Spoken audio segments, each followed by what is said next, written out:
민원련의 미디어 탈곡기.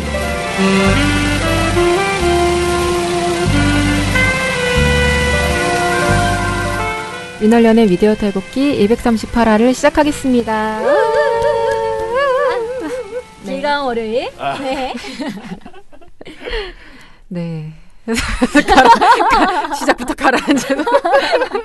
안녕하세요. 미디어 탈곡기에서 지나가다가 눌러앉은 아낙네 역할을 맡고 있는 기획부장 유민지입니다. 반갑습니다. 저는 부녀회장을 맡고 있는 배나은 활동가입니다. 네. 네. 또 가라앉아 계시네요.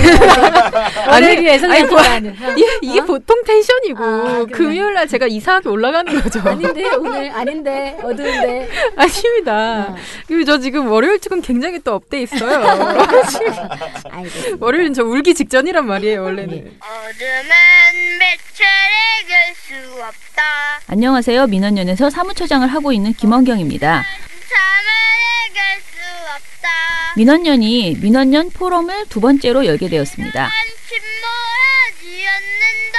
세월호 4주기 보도 참사는 끝났나라는 주제로 열리는 이번 포럼은요. 4월 10일 화요일 저녁 7시 서울 MPO 센터 1층 대강당 품따에서 열립니다. 이번 포럼은 다른 포럼과는 달리 발제가 없습니다. 대신에 여러분의 이야기 손님이 나와서 토크쇼 형태로 진행할 예정이고요. 진행은 제가 하지만 KBS, MBC, SBS, YTN의 담당자들이 나와서 이야기하실 겁니다.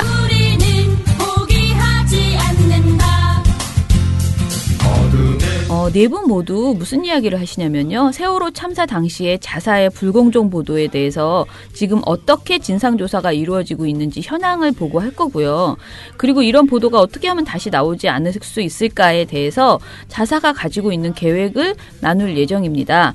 사실 저희는 KBS, MBC 정상화 시민행동을 하면서 그동안 KBS, MBC가 정말 바로 서야 된다는 이야기를 여러 번 했는데요.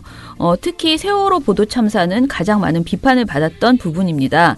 이에 대해서 KBS, MBC 노조가 좀 더 책임 있는 목소리를 이날 나와서 해주시기를 기대하고 있습니다.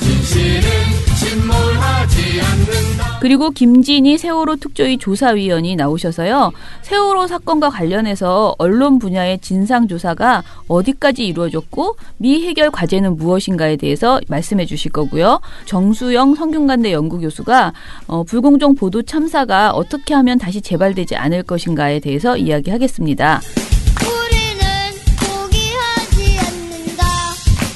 이번 포럼은 국민TV에서 생중계할 예정이니까 못 오시는 분들은 유튜브로 봐주시면 되겠습니다. 4월 10일 화요일 저녁 7시 서울시청 인근에 있는 서울 MPO 센터 1층 대강당 품따에서 열리는 민원연 포럼에 여러분의 많은 관심 바랍니다.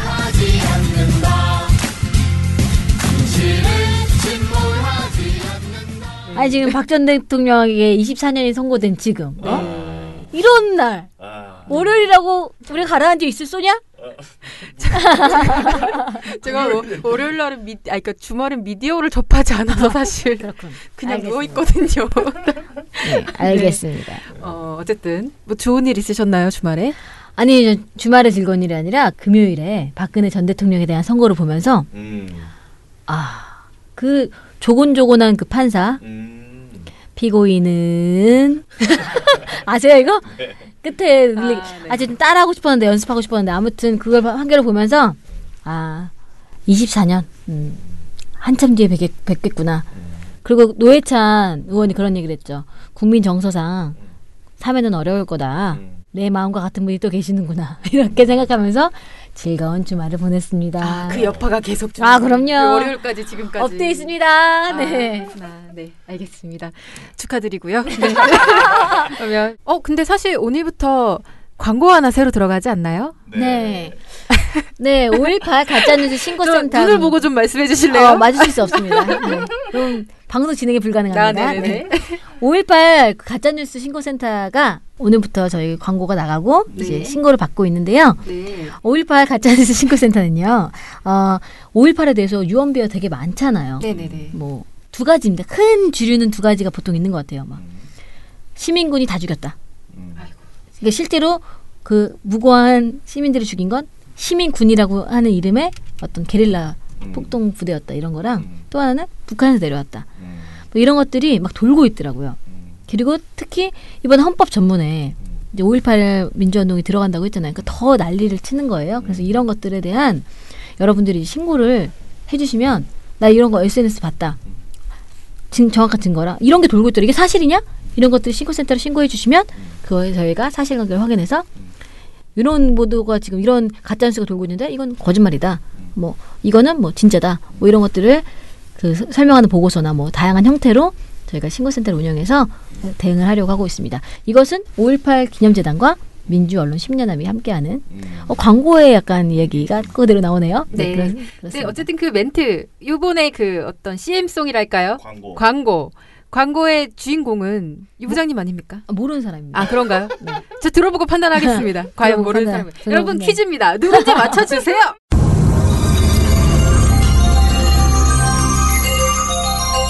민주언론 시민연합에서는 5.18 가짜뉴스 신고센터를 열어 광주 민주화운동 관련 허위, 왜곡, 가짜뉴스를 제보받습니다.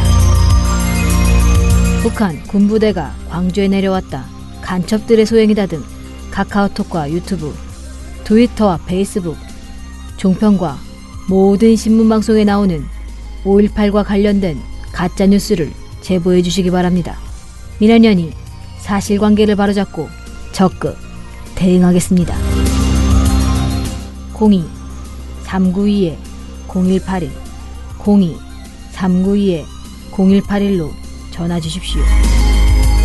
5.18 가짜뉴스 신고센터는 민원연과 5.18 기념재단이 함께합니다.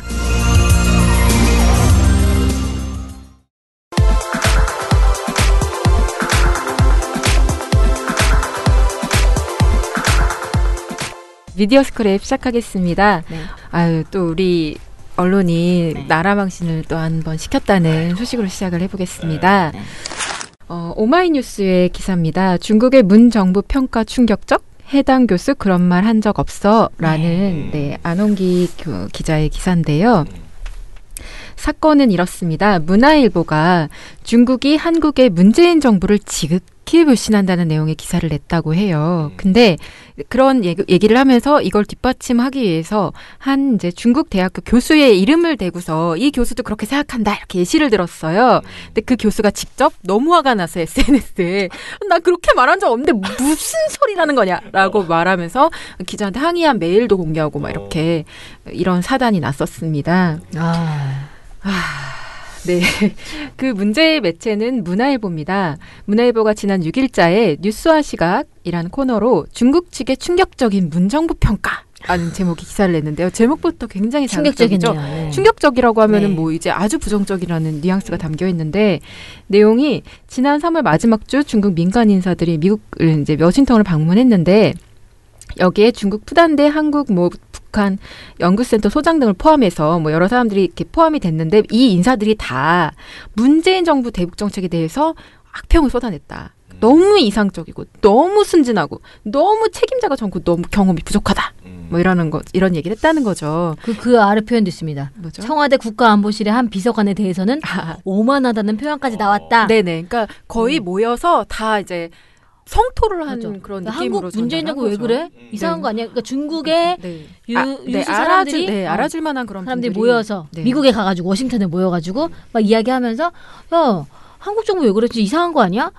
너무 이상적에 빠져있고 너무 순진하고 그리고 경험도 없고 젊고 그다음에 오만해 이렇게 막 욕을 했다는 거죠. 욕을 네. 했다고 얘기를 했는데 이 기사에 보면은 정지용 중국 푸단대 한국 북한 연구센터 소장이 이제 실명이 유일하게 거론이 돼 있어요 여기. 근데 이 분이 이제 화가 나신 거죠. 발끈해서 자신의 페이스북에 이 기사를 링크를 하고요. 멘트를 뭐라고 쓰냐면 이 기사를 보고 너무 화가 났습니다. 라고 적습니다.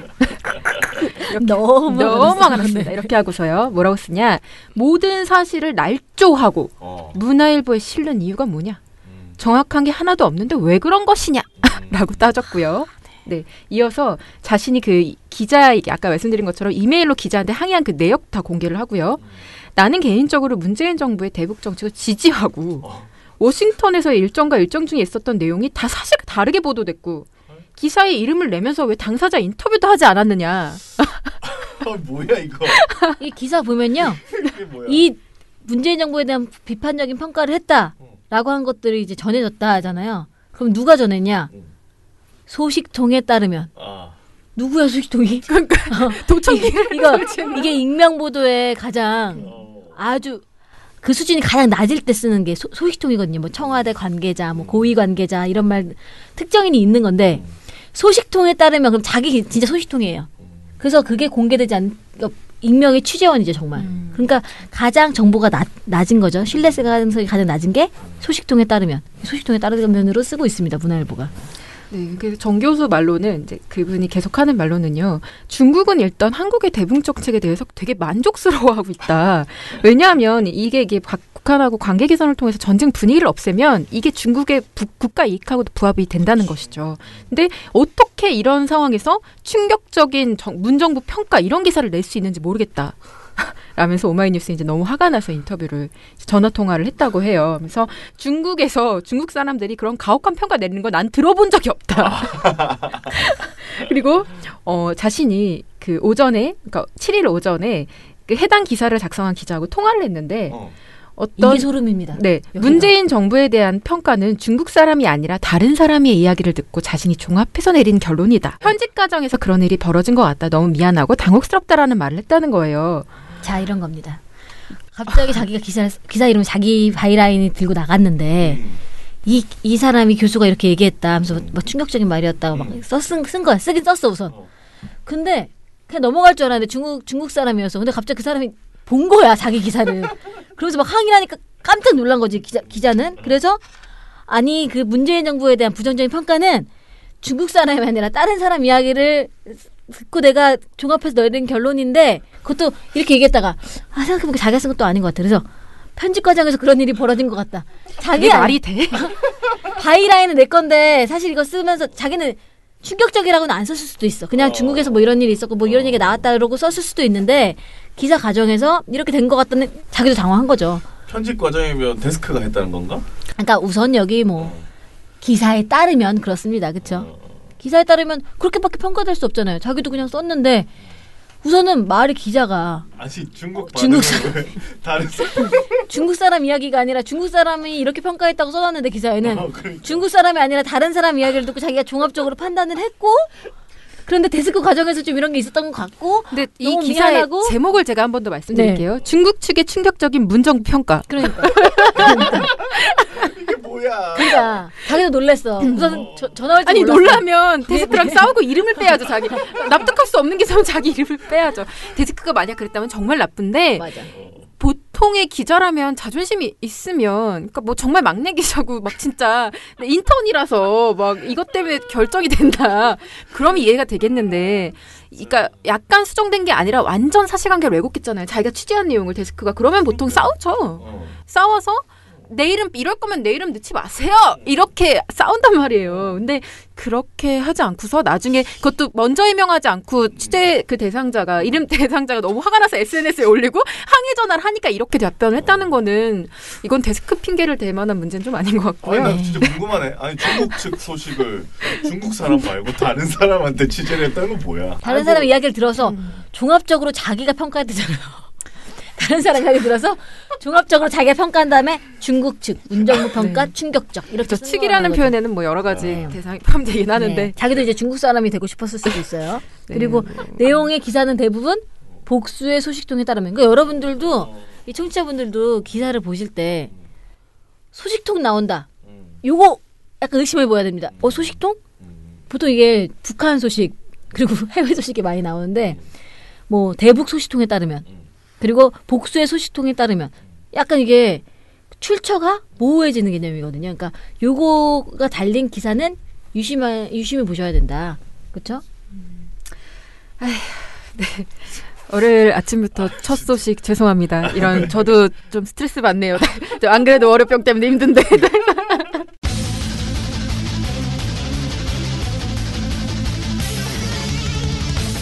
그러면 나쁜 보도 스크랩으로 바로 넘어가도록 하겠습니다. 네. 김기식 그 금감원장을 둘러싼 관련 여러 가지 논란 중에 이제 외유 그 네. 출장 외유 논란이 있었죠. 이 외유와 관련해서 이제 관련 보도를 조선일보가 처음 내고 이제 다른 매체들이 쭉 받고 있는 과정에서 아주 부적절한 흐름을 하나 발견했습니다. 그래서 이것을 좀 지적드리려고 합니다. 네. 그러니까 이걸 뭐 예를 들면 문재인 정부를 깎아내리기 위한 어떤 공세냐 아니냐 이런 걸 판단하기 이전에 예를 들면 외유라고 판단했으면 보도를 할 수 있죠. 네네. 판단할 수 있고 그리고 거기에 대해서 이제 나름의 이제 의문을 제기할 수 의문을 있죠. 제기할 만한 합리적 근거를 합리적 가지고. 근거를 네. 제시하면서 이제 전할 수 있는 건데 이걸 전하는 과정에서 유독 조선일보, TV조선 채널A 이런 매체들이요 여비서라는 단어를 부각하고 있습니다. 아, 좀 자세히 말씀을 드려볼게요. 조선일보 같은 경우에는요, 처음 보도 제목이 이제 자신이 비판했던 피감기관 돈으로 9박 10일 해외 사찰이라는 이제 단독 보도를 냅니다. 4월 5일자 보도인데요.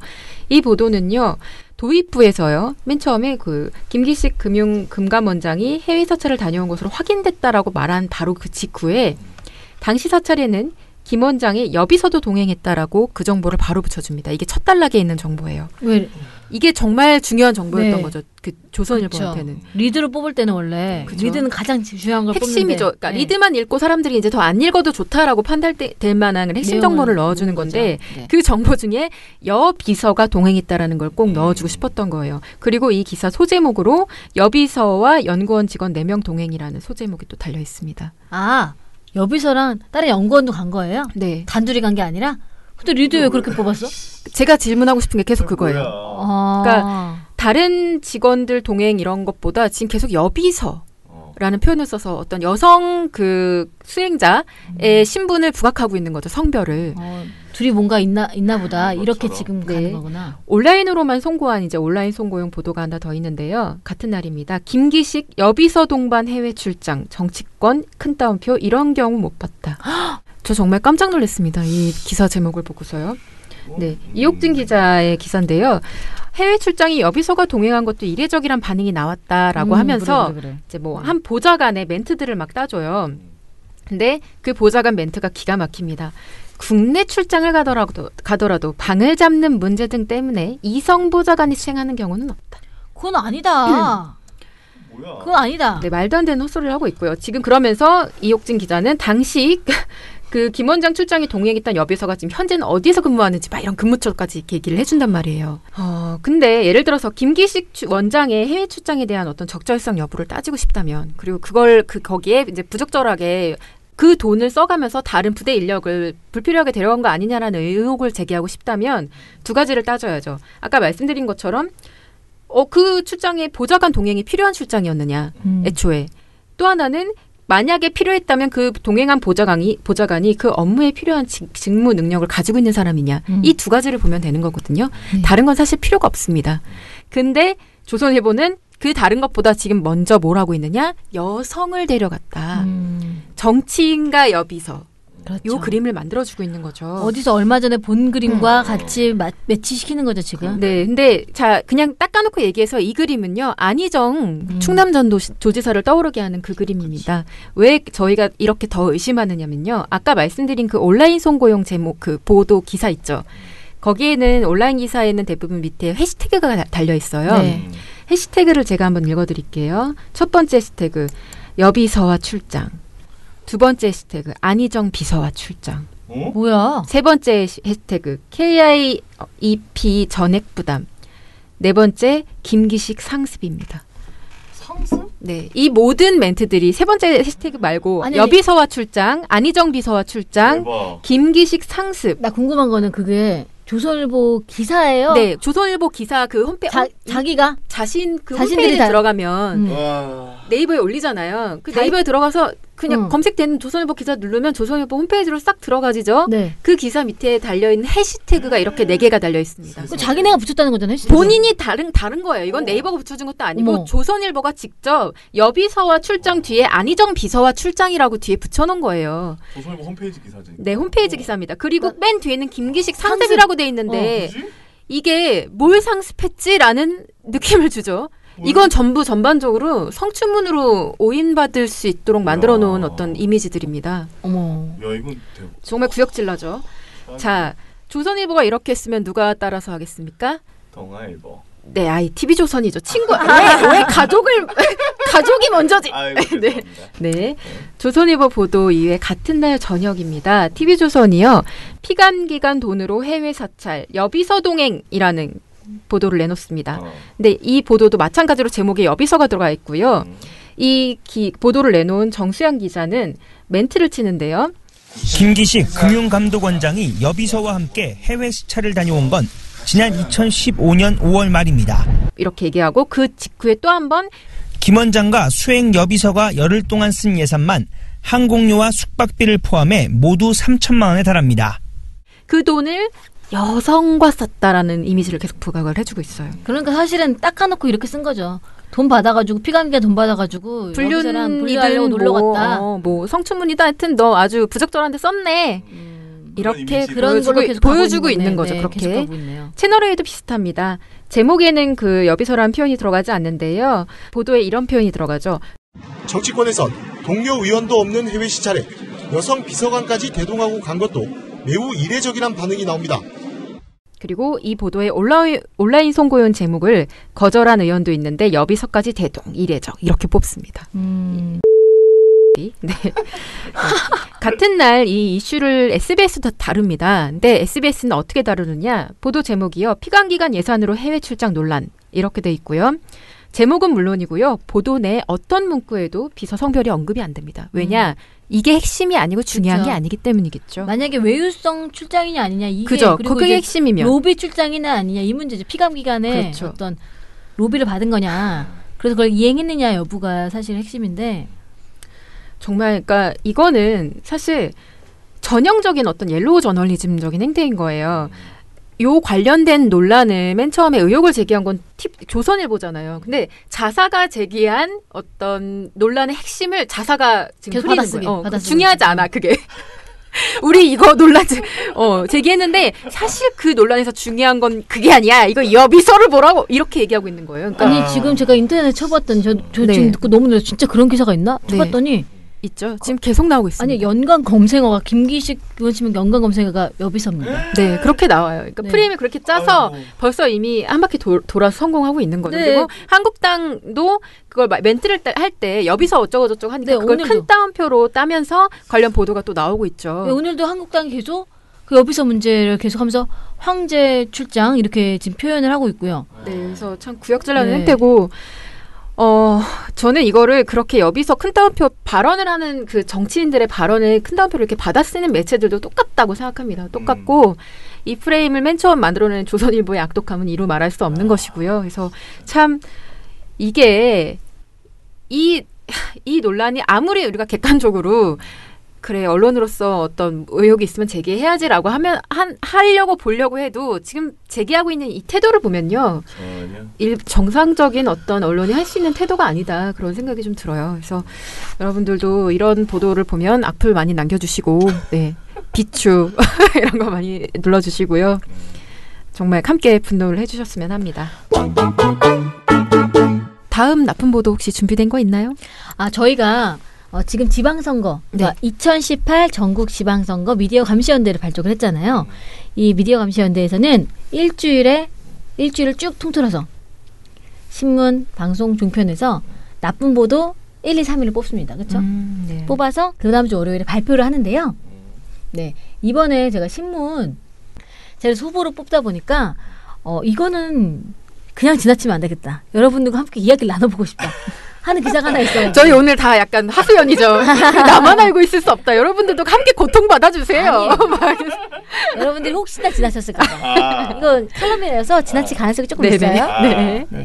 하나 가져와 봤는데요. 지난 4월 4일 날 조선일보의 김창균 칼럼입니다.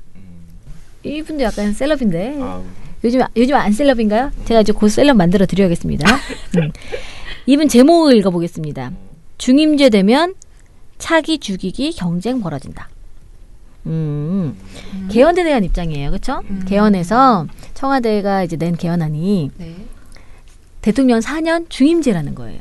지금은 5년 단임제인데 근데 이분은 이제 4년 중임제가 싫은 겁니다. 4년 중임제가 싫을 수 있습니다. 그리고 개헌을 앞두고 찬반에 대한 다양한 의견을 여론이 내고 그거에 대해서 보는 독자들이 판단할 수 있게 하고 국민들이 하는 건 굉장히 바람직한 일입니다. 근데 이분은 어쨌든 4년 중임제를 싫어하는 내용입니다. 그런데 문제는 사실을 왜곡하면 안 되잖아요. 그죠. 사실을 왜곡하면 안 되는데 사실이 왜곡돼 있어요. 그리고 약간 제가 판단하기엔 국민 비하 표현까지 들어가 있습니다. 아 진짜요? 한번 보겠습니다. 이분은 4년 중임제가 안 된대요. 그러니까 지금 서두에 뭐라고 나왔냐. 사람들도 4년 중임제로 여론이 지금 모이고 있다. 한 50%가 넘게 4년 중임제를 바랬다는 거예요. 그래서 중임제가 단임제보다 더 좋은 점은 능력이 검증된 대통령에게 4년의 기회를 더 줘서 국가적 장기과제를 완수할 수 있게 해준다는 점일 것이다. 본인이 이렇게 썼습니다.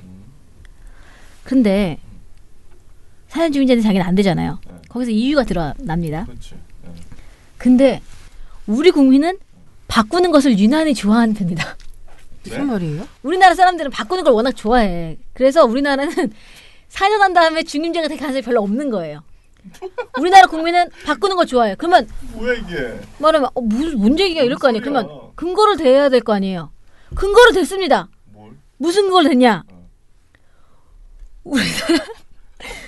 우리나라 사람들의 스마트폰 평균 사용 기간이 15.2개월밖에 안 되는 거야. 에라이. 무슨 말씀하시는 거예요? 무슨 말이야 이게? 그러니까 우리나라 국민들은 이게 뭐야? 그러니까 이게 뭐... 미국은 전혀 상상치도 못했던 미국은요. 통계가 나오는데. 미국은 스마트폰을 18.2개월인가로 바꿔요. 아 18.2개월. 제가 정확하게 기억나 그런 식으로 썼어. 근데 우리나라는 15점 몇 개월 만에 바꾸는 거야. 아 3개월 차이가 나. 엄청 많이 나는 거죠. 여기 엄청나. 그래서 우리나라 국민들은 유난히 바꾸는 걸 좋아해.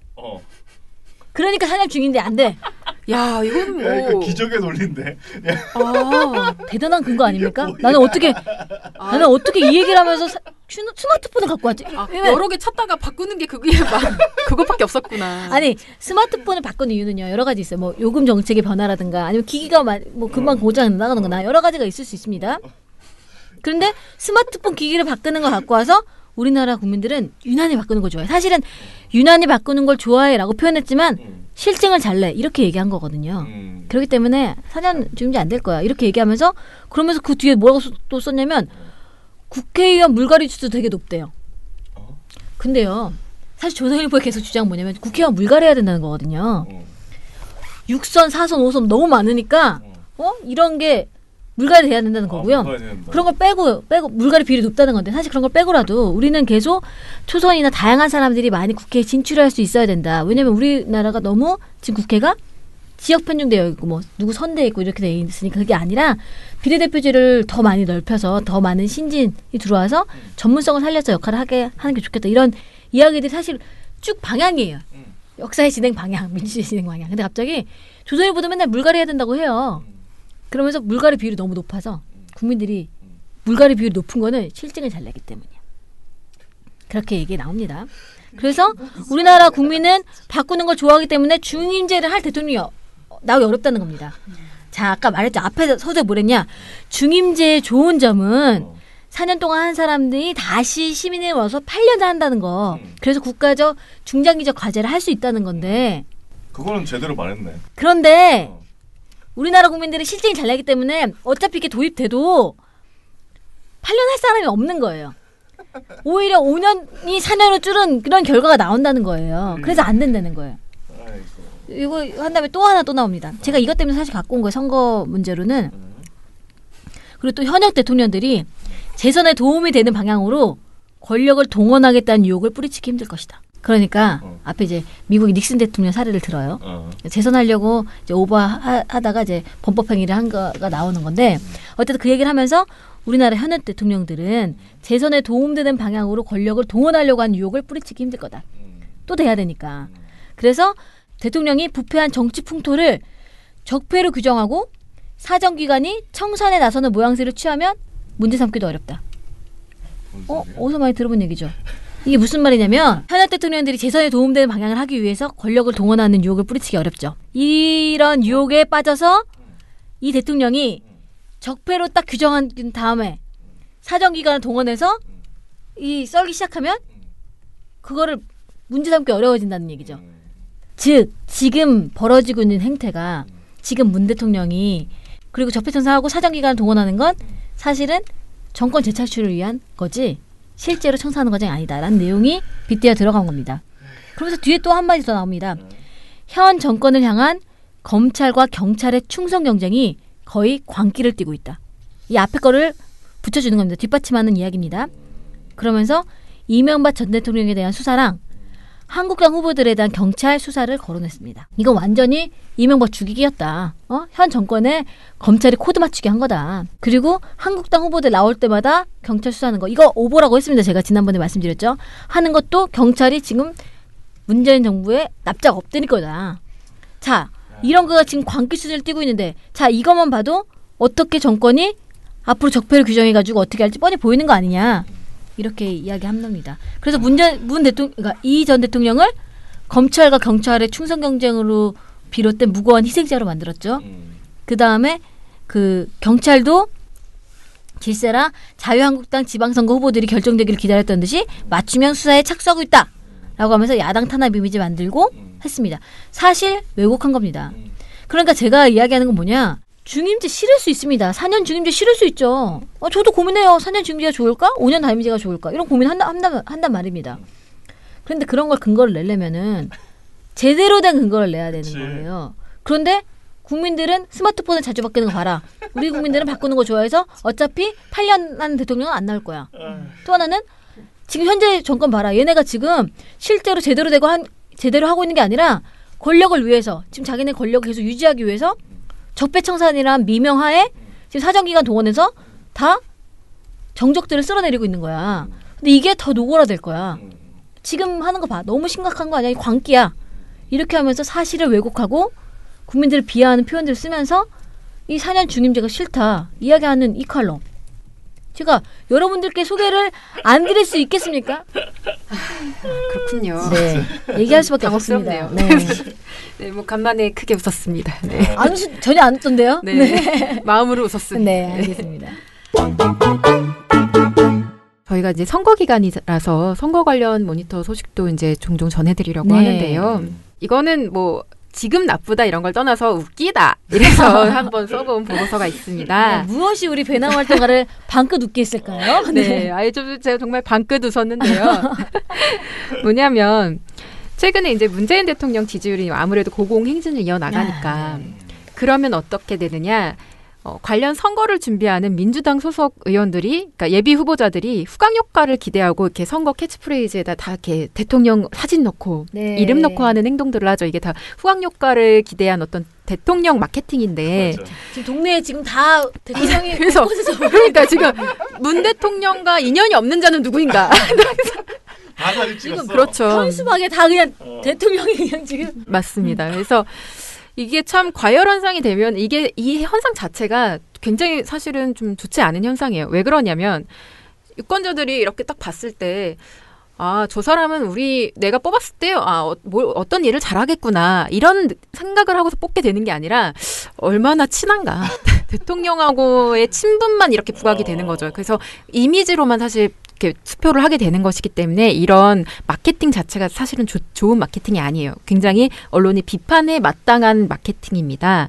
근데 최근 민주당에서 이제 과열 양상이 나오니까 선관위에서 처음에는 노무현 문재인 이름을 경선 여론조사에서 쓰지 마라. 대표 경력으로는 쓰지 마라. 뭐 이렇게 했다가 이걸 나중에 다시 번복하고 막 이런 해프닝이 있었죠. 막 이러면서. 해프닝이 있었죠. 근데 이것과 관련해서 눈에 띄는 게 TV조선이 유독 화를 내고 있다. 화가 났어? 네, 그러니까 언론이 화를 내는 거 정말 너무 적절해요. 그러니까 이걸 보고서 너무 이렇게 대통령 마케팅 현상에만 기대는 거 아니야라고 지적할 수 있거든요. 근데 그 주체가 TV조선인 건 좀 웃기다.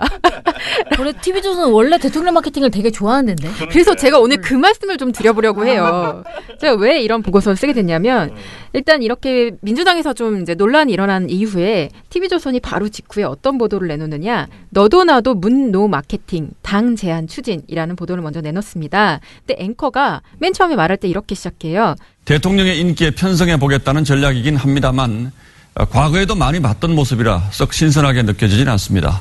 보도의 장영욱 기자입니다. 이렇게 말하고 기자가 계속 이제 그렇게 과열된 마케팅 양상을 보여주면서 화면 상단에 보도 화면 좌측 상단에 과열된 문노 마케팅이라는 그 글자를 계속 띄워놔요.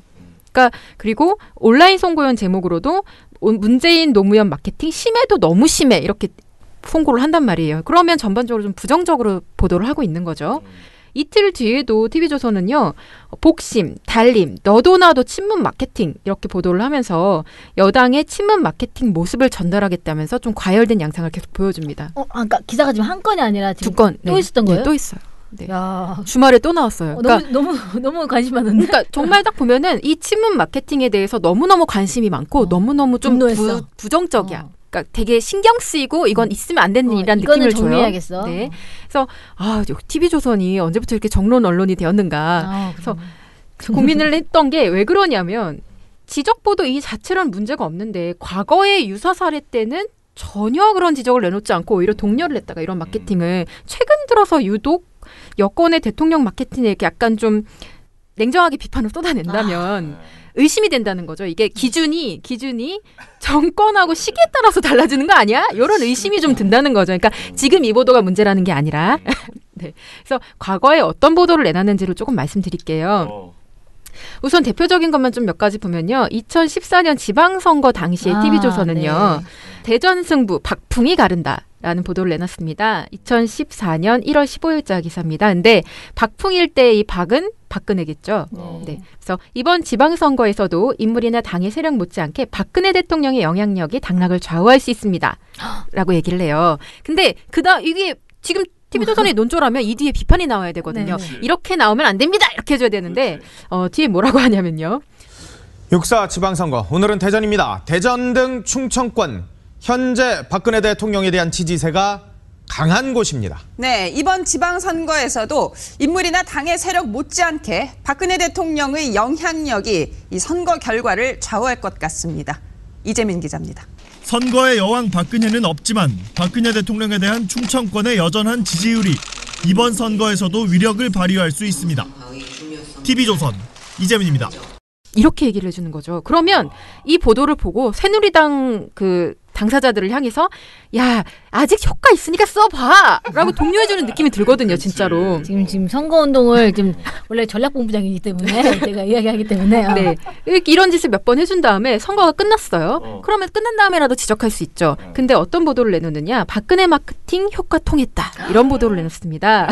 2012년 총선 당시 위기에 빠진 당을 구하면서 선거의 여왕의 면모를 보인 박근혜 대통령. 자, 이번 선거에서도 여당은 박 대통령을 전면에 내세우면서 총유세전을 펼쳤습니다. 네, 박근혜 대통령 마케팅이 여당의 참패를 면하게 하는데 기여했다는 평가도 나옵니다. 최수용 기자입니다. 대단한데? 대단하죠? 지금 이거는요. 찬양하고 있어요. 네. 네. 하라는 거잖아. 했고 역시 박근혜 대통령이 역시 통했고 눈물을 흘리고 있는 거죠. 기쁨의 눈물을. 제가 TV조선이 이 선거가 시작된 초반에 여러분 박 대통령 마케팅 하라고 지시했는데 끝나고 났더니 통했잖아. 그 봐요. 나를 믿어. 그래서 역시 나의 선거 전략은 통했어. 지금 이겁니다. 정말로요. 그렇죠. 자, 2014년엔 그랬지만 16년에 좀 바뀌었을 수도 있어요. 그래서 봤는데 이런 기사가 있습니다. 박근혜 마케팅 수도권 시들 물음표예요. 2016년 3월 29일자 기사인데요.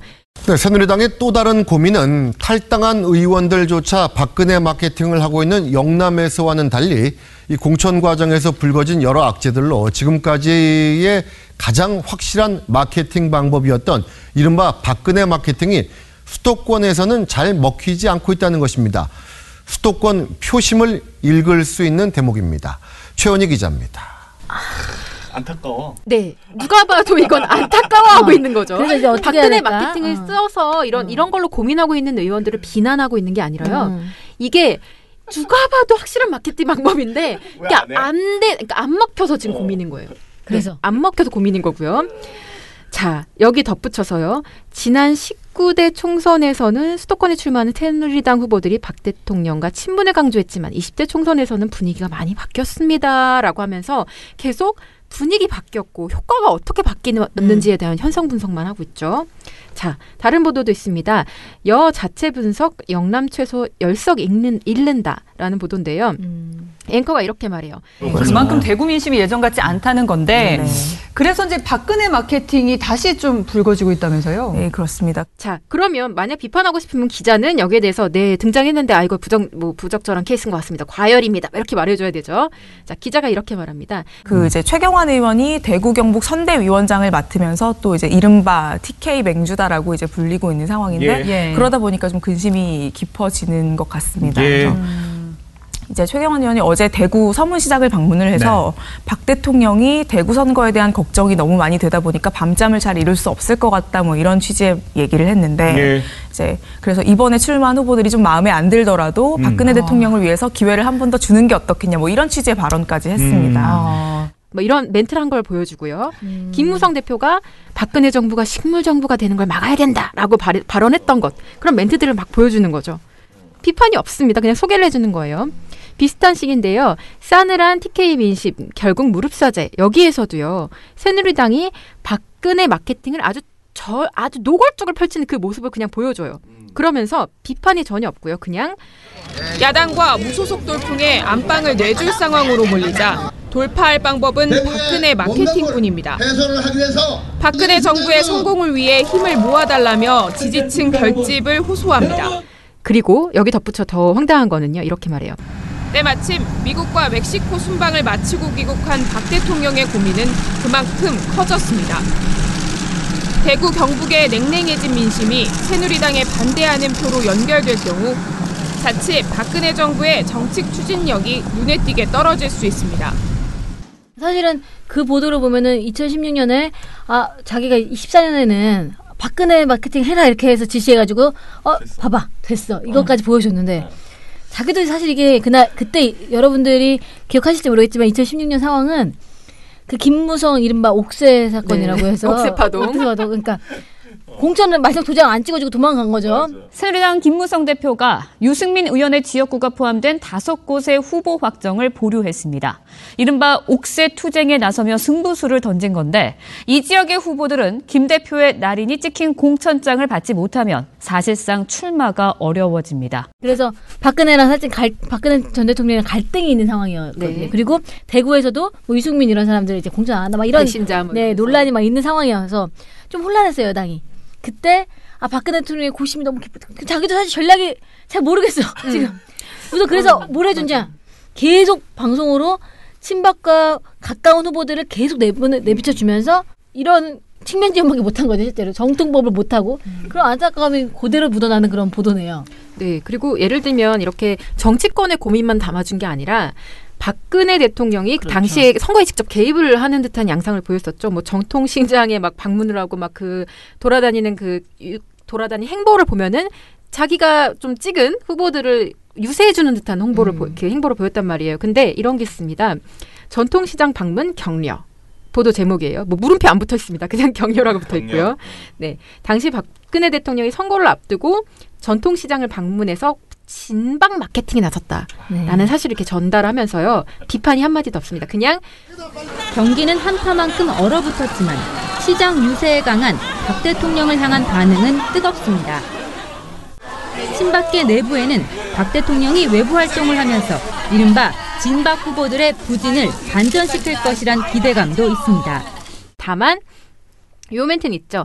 하지만 진박 마케팅 논란을 의식한 듯 현장에는 지역구 의원인 친박계 이학재 의원과 윤상현 의원만 오고 나머지 예비 후보들은 불참했습니다. 요거는요. 그냥 현상을 얘기한 거지 기자가 비판한 게 아니죠. 그렇죠. 그냥 보여주고 있는 거예요. 네, 이런 모습을 보였던 TV조선입니다. 그러니까 물론 그 당시에도 몇몇 기사에서는 우려가 된다는 표현을 쓰기는 써요. 근데 제가 앞에 말씀드린 요런 기사가 한 80~90%면 그런 기사는 정말 세 발의 피. 아주 가끔 너무 심할 때, 그러니까 오히려 그런 행동을 했을 때 누가 될 것 같을 때 거의 한 번씩 치고 나온다는 느낌이거든요. 그래서 TV조선이 참 변했다. 그러니까 과연 이제 정론 언론으로서 눈을 떴기 때문에 이렇게 새로 문재인 대통령 마케팅을 하는 민주당을 비판하게 된 것이냐 이런 생각과 이제 과거에 그 새누리당 그리고 지금의 한국당 선거운동을 하는 차원에서 또 이런 짓을 하는 것이냐 의구심이 이제 공존한다는 것이죠. 아니, 의구심 문제가 아니라 제가 기억하기로는 자 생각해 보세요, 여러분. 2016년 선거, 2014년 선거 이렇게 앞두고 박근혜 대통령의 주요 행보는 뭐냐? 전통시장을 도는 거예요. 네. 격전지의 전통시장을 도는 겁니다. 그럼 그때 TV조선 뭐 하냐? 보도 얘기하셨지만 지금 보도도 하지만 아침부터 저녁까지 그 시사 토크 프로그램이라는 걸 하잖아요, 이른바. 거기서 그 영상을 계속 내보냅니다. 제가 이게 왜 생각났냐면 방금 이학재 의원 얘기했잖아요. 네네. TV조선에서 이학재 의원이랑 박근혜 대통령이랑 같이 전통시장 돌면서 막 손잡는 거 보여주면서 이학재 의원이 얼마나 박 대통령의 복심인지 가까운지 그걸 막 계속 얘기했어요. 그러니까 무슨 말이냐면 대통령이 지금 선거 앞두고 굉장히 선거 개입으로 의심되는 이런 행동을 하고 있다는 걸 비판하는 게 아니라 여러분 혹시나 인천 지역에 사시는 분들 시장 못 가신 분들을 위해서 준비한 영상입니다. 이런 식으로 마치 보여주는 거죠. 그러니까 여러분 이 사람이에요. 지금 박 대통령에 가까운 사람 이 사람입니다. 이걸 계속 보여주는 그런 영상을 썼는데 지금은 문재인 대통령이 지금 그렇게 시장 돌아다니지 않잖아요. 그렇죠? 근데 그걸 가지고 지금 어쨌든 아까 발당 활동가 얘기했듯이 너무 이제 문재인 대통령이랑의 관계로만 이 지방선거가 그렇게 이제 홍보가 된다니까 문제입니다. 내가 어떻게 내 지역을 바꿀 것인가 이게 아니라 나는 우선 너무 가까워. 날 뽑으면 문재인 정부를 뽑는 거야. 이런 식의 마케팅으로 하는 건 지금 문제가 있을 수 있습니다. 이거를 지적하는 게 TV조선이 자신들의 과거 행태 과연 어땠는데 지금 이렇게 나오냐, 그렇죠? 과거에는 정말 자기네가 열심히 야 지금 박근혜 마케팅이야 이렇게 전략본부장 역할을 했다가 마치 이렇게 보면 이거를 정말 훌륭하게 어쨌든 정말 민주주의를 위해서 애쓴다 TV조선이 이렇게 보이는 게 아니라 더불어민주당이 저걸로 지금 이길 것 같으니까 견제하려는 의도로 계속 연달아서 비슷한 보도 계속 내는 거 아니야? 이렇게 보일 수 있다는 거죠. 그래서 지적하신 거죠? 네. 감사합니다. 땡큐.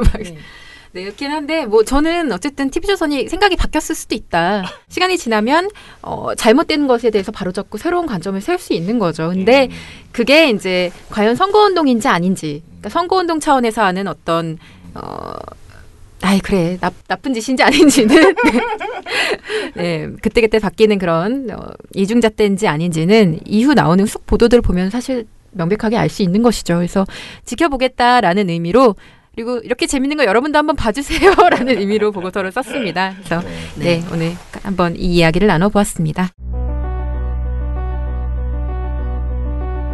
지방선거 기간 언론에게도 영혼이 있다면 유권자의 합리적 의사판단을 도울 정책 검증과 경마식 보도와 근거 없는 흑색 선전을 하지 않는 공정함, 군소정당 후보라도 충분히 다루는 따뜻한 마음을 가졌을 것입니다.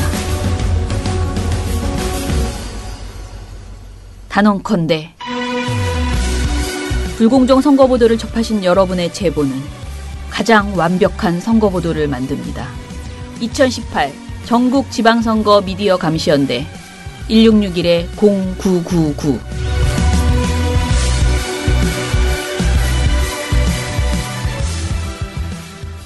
7, 6, 5, 4, 3, 2, 1. You'll never have the sacred stone. Oh, this you crazy mother. 트러스트 노원님 댓글 읽어드릴게요. 금요일 시작은 우후후후후후 부녀회장님 표 활력으로 시작했는데 과연 오늘은? 하면서 이제 월요일 방송이 어떨지 기대감을 드러내주셨는데요. 네. 과연 만족시켜드릴 수 있었는지는 잘 모르겠습니다. 예전보단 요즘 월요일이 워낙 좋으셔서 예전엔 제가 정말 사망 직전이었어요. 네, 그 정도 수준이었는데요. 금요일 방송에서 MBC 블랙리스트 제작자들의 징계가 소개되었는데 최대한은 그거 아니더라도 빨갱이는 죽여야 돼. 방패 앞에서 활짝 웃는 사진은 빼박이었다라고 얘기를 해주셨네요. 이분이 참 여러 가지 일을 하셨죠. 네. 네. 그리고 유민지 부장님 이쯤 되면 지나가다 주저앉은 수준이 아니라 새 판을 짜시는 수준으로 본방과 엔진컷 모두 지분율이 왔다다. 뭐 이렇게 얘기를 해주셨는데요. 누가 이번에 방송의 신인이라 하겠습니까? 윤월련은 분명 채용 시 언젠가 방송을 목적으로 뽑는 것이 아닐까 생각합니다. 네, 그리고 김세욱 부장님 저는 잊지 않았습니다. 꼭 나오시리라 하면서 모두를 챙겨주고 계세요. 정말 상냥하세요. 많이 사랑하시는 분이시네요. 네, 그래도 세상에. 그래도 지금 보면은 유 부장님 집은 큽니다. 지금 NG컷에서 굉장히 지금 활약하고 있다. 그래서 NG컷 들으셨어요? 저 주말에 못 들었어요. 아시겠지만 주말에 전 그냥 누워 있거든요. 아무것도 안 하고. 알겠습니다. 레이니 칠세님은 이렇게 남기셨습니다. 주간 아무 말 NG편은 이제 유 부장님 편을 따로 제작할 만한 가치가 있다고 생각합니다. 지분이 거의 80% 정도 되신 듯합니다. 근데 너무너무 재밌어서 벌써 3번이나 들었어요. 이거 거짓말입니다. 그렇죠? 왜요? 아니 왜 댓글 남긴 거에 대해서 이렇게 의심하십니까? 알겠습니다. 그럼 3번 들으셨네요. 정말 훌륭한 분이십니다. 너무 재밌었나 봅니다. 무한도전을 능가하는 재미가 있었답니다. 네. 발음을 이렇게 흘리면서 하십니까? 무한도전을요? 광고는 손가락에 닳도록 들을 것 같습니다. 네, 근데 진짜 그럴 만한 가치가 있습니다. 네. 근데 정말. 계속 그러시면 제가 여기서 사라질 수 있습니다. 이 방송에서 손가락에 오그라들다 못해 사라질 수 있습니다, 여러분. 네. 뭐 마음대로 결정할 수 없습니다. 아무튼 네. 물바따님께서 배 씨를 웃잡고 배 씨를 웃잡고 남겨주셨는데 제가 물론 배현진 배현진 얘기한 거겠지만 아닙니다. 저 약간 지금 긴장된다고요. 정확하게 써주시겠어요? 물바따님은 제가 보기엔 배난 활동 그러니까요. 네. 그러고 보니까 같은 배 씨였네. 전혀 생각 못하고 있었네. 같은 배 씨라고 하면은 뭐 그렇죠. 집안이 뭐 연결되어 있진 않죠? 아니에요. 약간 더듬는 게 뭔가 문제가 있습니다. 네. 미량곰탱님, 금요일 방송도 잘 들었습니다. 자유당은 왜 박근혜 때는 아무 말도 안 하다가 지금은 세월호 참사 때 가지고 시비를 거는가 모르겠네요. 따지고 보면 무릎 꿇고 반성해야 되는 건 자유당인데 자유당 아웃! 네, 4400416님 댓글입니다. 잘 읽었습니다. 14년에 누구는 봐주고 삼성공화국이 많네요. 내일이면 주말이네요. 쌀쌀하다고 하니 건강 조심하세요. 다음 주에도 탈탈탈 해주셨는데 그러니까 요번에도 사실은 삼성은 봐줬죠. 삼성에 대해서는 여전히 면죄부를 좀 주는 멘트들이 들어갔죠. 그래서 제가 사실 그것 때문에 크게 기뻐할 수 없었던 겁니다. 네. 저희 댓글에 보면 김어준이라는 그 닉네임을 쓰시는 분이 이분 원래 유명하시잖아요, 그렇죠? 네네.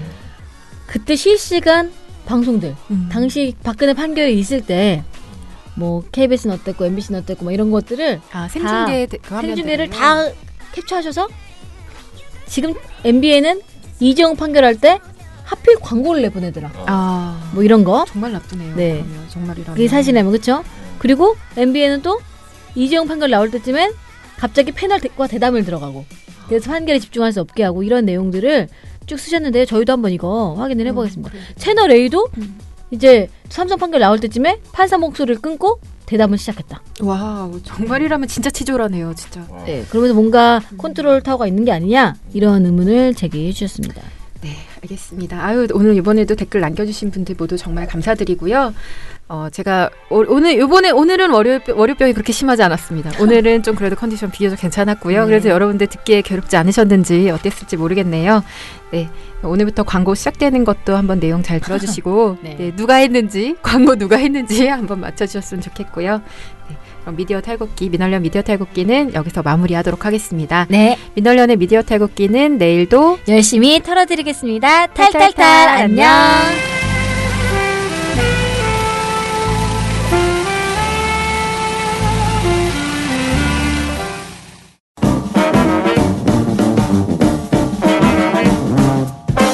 여러분, 미디어 탈곡기 잘 들으셨나요?